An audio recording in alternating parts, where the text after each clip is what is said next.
with coverage you can count on. This is the Erie News NOWCAST. Good evening, I'm Haley Potter. Thanks for joining us for tonight's edition of the Erie News NOWCAST. The Department of Labor and Industry is continuing to address concerns over the state's new unemployment computer system.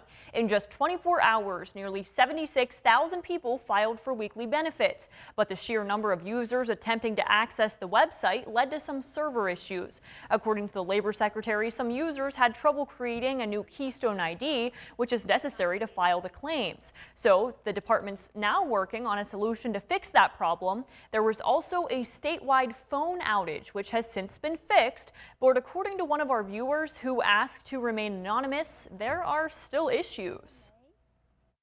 I called 266 times today and still have not received any response. So I'm just very frustrated because I don't think this system right now benefits any of us. It just puts more stress on families with kids.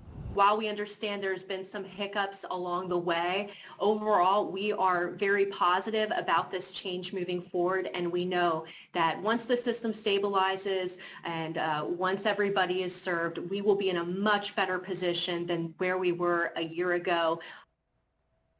The overhaul is part of a $35 million contract with a Florida-based company which is managing the system. More than $1 million of grants have been awarded to improve Erie County probation services. Local lawmakers say Erie County will use some of the funding to bolster programs that reduce recidivism, offering effective alternatives to jail time. The funding comes from the Pennsylvania Commission on Crime and Delinquency. Erie County will benefit from several grants, including over $463,000 in funding to improve adult probation services and $250,000 to fund alternatives to incarceration. As many as hundreds of thousands, if not millions, of doses of the Johnson & Johnson coronavirus vaccine are close to expiring and will have to be tossed. According to the CDC, more than 21 million doses of the vaccine have been delivered, but only a little over 11 million doses have actually been administered. State health officials say the buildup is largely a result of the FDA pausing distribution of the single-dose vaccine in April for 11 days because of safety concerns. During Tuesday's COVID-19 response briefing, the White House urged governors to work with the FDA to extend the vaccine shelf life. So we wanted to know, what does this mean for J&J doses in our area? There are very strict storage protocols, and Johnson & Johnson is probably the least restrictive as far as the temperatures that it has to be stored at. So there is a potential that you're going to see some of that Johnson & Johnson expiring. I don't necessarily think that it's going to translate to people not being able to get vaccinated, though. And local hospital leaders say they have until June 23rd to distribute certain shipments of the J&J vaccine before it expires. Speaking of vaccines, nearly 154,000 people have been fully vaccinated against COVID-19 in our region. Erie County leads the way when it comes to vaccinations here locally. As of today, 53% of Erie County adults have been fully vaccinated against the virus. The state says that nearly 60% of the adult population is now fully vaccinated. The state plans to lift its mask order for unvaccinated people on or before June 28th. For the latest COVID-19 facts and figures, you can always check out our website, erienewsnow.com. Firework fines may be ramping up for residents in Jamestown, New York today after receiving hundreds of fireworks complaints last year. The city is considering increasing fines ahead of the 4th of July. We're afraid it's going to be as bad as last year. Last year, the number of complaints tripled from the year before that. So we're just assuming it's going to be just as bad. We have people with PTSD here in Jamestown that are affected by fireworks, dogs and cats. And hunting licenses for the 2021-2022 hunting season will go on sale starting on Monday. That's according to the Pennsylvania Game Commission. The new license year begins on July 1st, and general hunting licenses and fur takers licenses each cost about $21 for Pennsylvania residents and $102 for non-residents. Resident senior hunters and fur takers age 65 and older can purchase one-year licenses or lifetime licenses. Sunday hunting will be offered on 3 Sundays in 2021. 2021. They are November 14th, November 21st, and the 28th. Sunday hunting will be open to all species that are in season, with the exception of turkeys and migratory game birds. In a project to improve the intersection of Oliver Road, Flower Road, and Hammett Road in Summit Township is scheduled to begin on June 21st.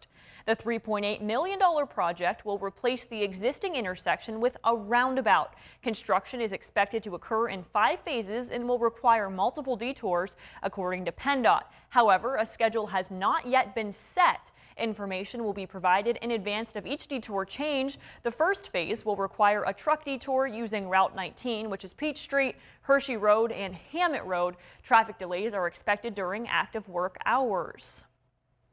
And the popular 8 Great Tuesdays summer concert series will go on this year. And today we learned all about the lineup. The lineup features a little something for everyone, ranging from jazz and country to a Prince tribute band. The 2 local bands are the Pop Rockets, which will be kicking off 8 Great Tuesdays on July 6th, and the Erie All-Stars. They will be closing the 8-week-long concert series on August 24th.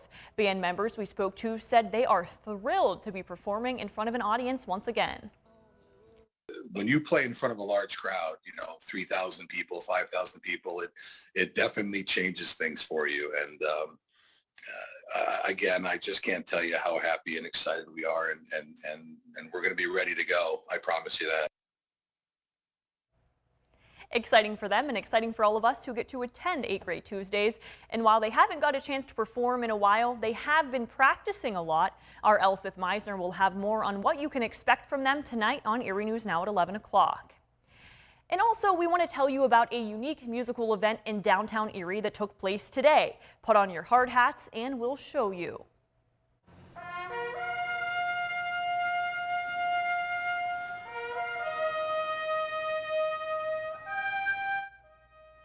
You're watching members of the Erie Philharmonic Orchestra's brass and percussion sections performing Copeland's fanfare for the common man, right in the middle of the Warner Theater construction site. The Warner stage is being expanded and rebuilt, turning it from a movie house into a first-class performing arts facility. The pop-up concert was a thank you to the workers for the improvements that soon will make playing concerts here so much better for musicians and audiences. There's an incredible expansion of the stage. I mean, the stage is at least double the size that it originally was. We're going to have an incredible shell around the orchestra that will encapsulate the sound and get it out into the hall even better than it used to. Beautiful backstage, very comfortable setting for our musicians and for any artist that will be visiting Erie and making use of this beautiful space. And once construction is complete, the Warner will be back to hosting 150 events per year.